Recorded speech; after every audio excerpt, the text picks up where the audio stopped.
उनका सिर्फ एक और एक ही एजेंडा है कि जंगल राज का कैसे विकास हो, जंगल राज कैसे वापस। भूल गई वो जमाना, वो जंगल राज का टाइम जिस वक्त बिहार के बेटे, बिहार के व्यवसायी, बिहार के अच्छे लोग, अच्छे प्रोफेशनल, अच्छे घरों के लोग यहाँ से पलायन करके बिहार छोड़ करके गए। जहाँ पे जब इनका कारवां गुजर रहा था और इलेक्शन कमीशन के जो खर्चे का जो पर्यवेक्षक है उन्होंने जब इनको रोक करके चेकिंग की तो इन लोगों ने उनके साथ मारपीट की।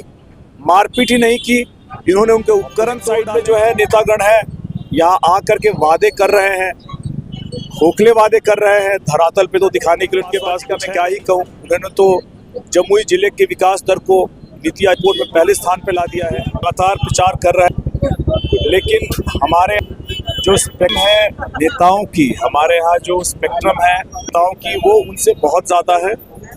यहाँ पे चिराग पासवान जी के किए गए जो अच्छे कार्य हैं जिसके कारण हुई 2014 में जब चिराग पासवान जी आए तो 99 स्थान पे था और 2019 में 9 पे आया और उसके बाद पहले स्थान पे है नीति आयोग रिपोर्ट में। विकास के जो विकास उन्होंने किया है दिख रहा है धरातल। इसके बाद लगातार विकास के यहाँ पे और काम किए हैं, वो भी प्रगति पे है। ऑपोजिट साइड में जो है नेतागण है यहाँ आ करके वादे कर रहे हैं, खोखले वादे कर रहे हैं, धरातल पे तो दिखाने के लिए उनके पास कुछ है नहीं। आप माननीय प्रधानमंत्री नरेंद्र मोदी जी का ले लीजिए, धरातल दिखाने के लिए काम है। मुख्यमंत्री नीतीश कुमार जी का धरातल पे दिखाने के लिए काम है।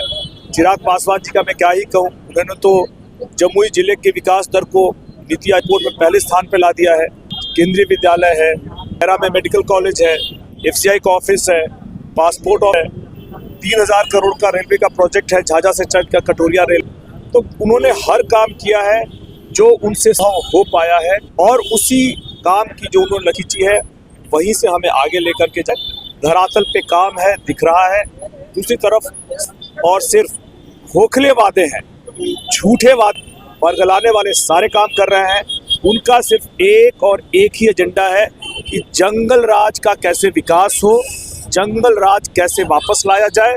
और इसका नमूना आप लोगों ने आज से एक हफ्ते पहले शेखपुरा में देख ही लिया होगा, जहां पे जब इनका कारवां गुजर रहा था और इलेक्शन कमीशन के जो खर्चे का जो पर्यवेक्षक है उन्होंने जब इनको रोक करके चेकिंग की तो इन लोगों ने उनके साथ मारपीट की।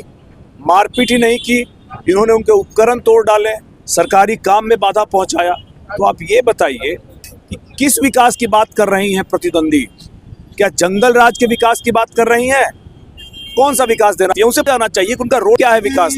हम आ रहे हैं, क्या काम हमने धरातल पे किया और किस काम को आगे ले जाना है, वो क्या विकास करेंगे। विकास एक बहुत बड़ा शब्द है, जरा इसको परिभाषित करें, अपने हिसाब से रोड मैप बताएं और तब बताएं जमुई की जनता को कि वो कैसे भी करेंगे।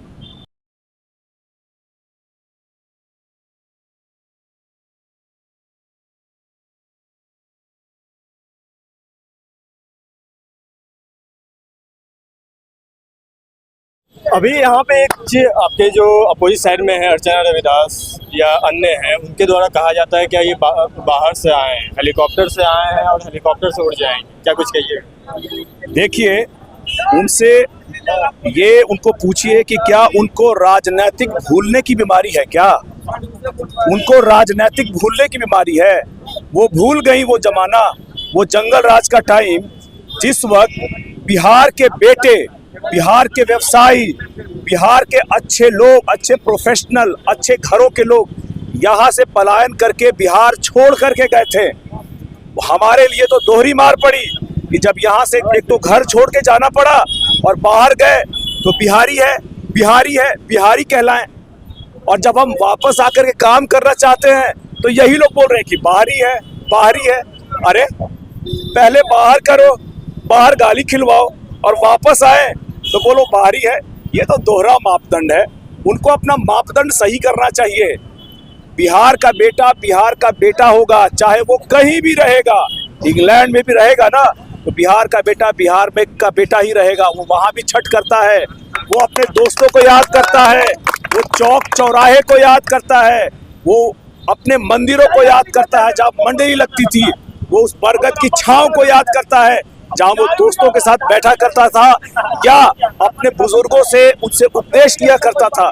बिहार का बेटा कभी बाहर नहीं है और हमेशा बिहार का बेटा हमेशा जब भी लौट के आएगा वो बिहार में ही आएगा। कोई ये कहे कि भाई हम नॉमिनेशन करके आ रहे हैं और आने के बाद बोलते हैं कि मुंगेर की लोकसभा की जनता को मेरा धन्यवाद क्योंकि मेरा ससुराल वहां है। अरे तो वहां जाकर रही है ना, यहाँ क्यों बोल रही है कि हम यहाँ की बेटी है? ये बेटी 15 साल कहाँ थी? 15 साल? आज उनको याद आया है।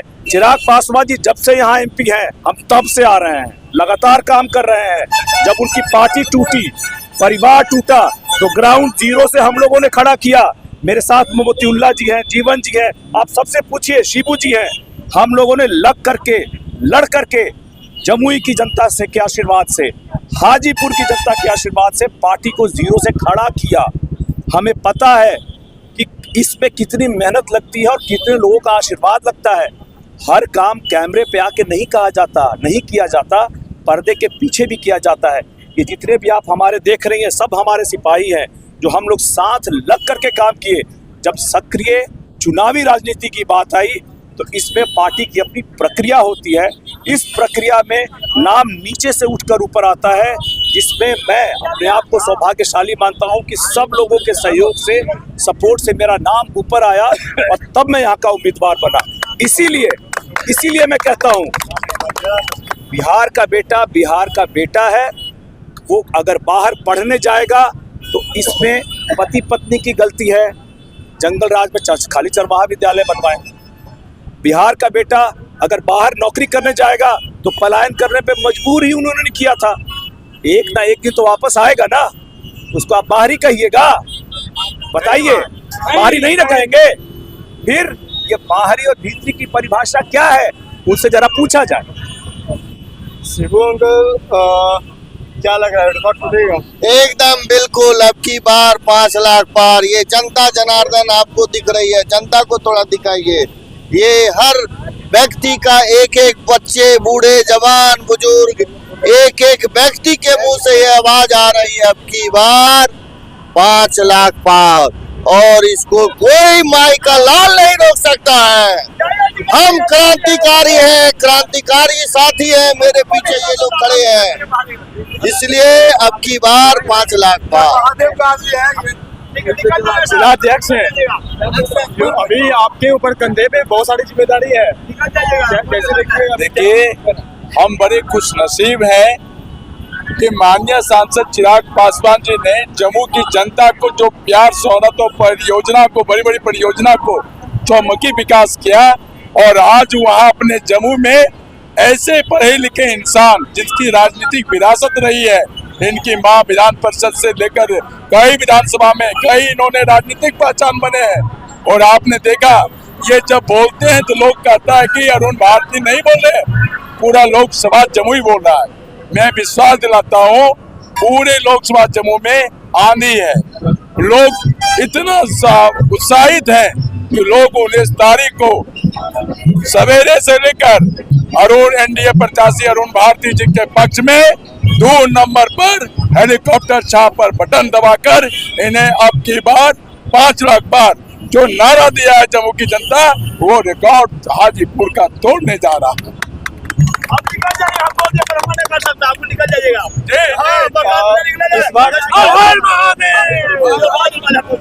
चुनाव का माहौल है, पूरा लोग उत्साह के साथ आ रहे हैं। आप लोग का भी लगातार अभी लोग से जनसंपर्क चल रहा है, क्या कुछ कहिए?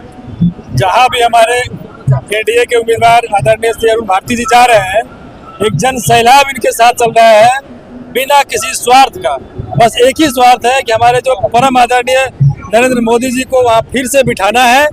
400 का जो आंकड़ा है वो पार करना है। और जमुई की जनता ये डिसाइड कर चुकी है कि अरुण भारती जी को 5 लाख से ज्यादा मतों से विजयी बनाकर भेजना है। इसमें कहीं कोई दो मत नहीं। जमुई की बेटी है, एक साहब अरुण भारती जी है, बेटी जमुई की बेटी है, कैसे देख रहे हैं आप? जमुई की बेटी है, उनका स्वागत करते हैं। बेटी का हमेशा ही स्वागत किया जाता है, लेकिन जमुई की बेटी तो पराई हो चुकी ना, वो अपने ससुराल जा चुकी है। अब उनका जो भी विरासत में जो भी आगे कुछ देना होगा, चाहे जो भी करना होगा, जो भी अपना राजनीतिक क्षेत्र में हो, सामाजिक क्षेत्र, जन क्षेत्रों में, वो वहाँ जाकर उनका कॉन्ट्रीब्यूशन होगा। वो बेटी है, बेटी का हम लोग सम्मान करते हैं, लेकिन बेटी की जब विदाई हो गई, ठीक है, तो फिर जम्मू की बेटी का कोई जरूरत नहीं है। हमारे यहाँ पर जो माननीय चिराग पासवान जी ने जो काम किया, जो रोड मैप एक तैयार किया, बहुत सारे शिक्षण संस्थान से लेकर कई ऐसे उपलब्धियां उनके नाम रहा है, उसको कंटिन्यू करने के लिए हमारे बीच अरुण भारती जी मौजूद है। इसलिए बेटी की जरूरत नहीं है, अब दामाद की भी जरूरत है।